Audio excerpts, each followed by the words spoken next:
یکی از دانشمندان میگوید که اگر میخواهید الله سبحانه و تعالی با شما صحبت کند قرآن بخوانید و اگر شما میخواهید با الله سبحانه و تعالی صحبت کنید دعا کنید و اگر میخواهید شما با الله تعالی صحبت کنید و آن ذات پاک با شما صحبت کند نماز بخوانید.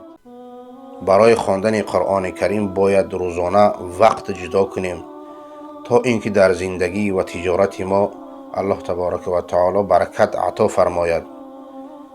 در میان مردم ما یک خطاگی است که میگویند هر کسی که قرآن را به تجوید خوانده نمیتواند باید که نخواند که گناهگار میشود.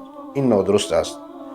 رسول اکرم صلی الله علیه و سلم میفرماید والذی یقرأ القرآن و یتتعتع فیه له اجران. کسی که قرآن کریم را میخواند و او برای آن بسیار دشوار است تعتع میکند، او دو اجر دارد. یک اجری خواندن که هر حرف آن 10 ثواب دارد، مثلا الف لام میم 3 حرف است 30 ثواب دارد.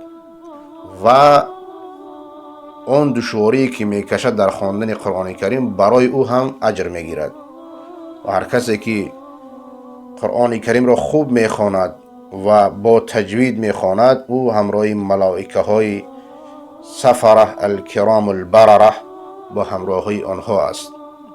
این یک قسم ملائکه هایی هستند در آسمان که صحیفه ها به دست آنها هستند. اهل قرآن اهل خاص الله تبارک و تعالی اند. اهل القرآن هم اهل الله و خاصته. یک حدیثی آمده است که اهل قرآن کسانی که قرآن را میخوانند و به او عمل میکنند و به دیگران هم تعلیم میدهند آنها اهل خاص الله تبارک و تعالی هستند. و هر کسی که قرآن کریم را صادقانه دوست می‌دارد او برای خواندن قرآن کریم یک قسمی زندگی خود را جدا می‌کند، نه یک قسمی بیکاری خود را.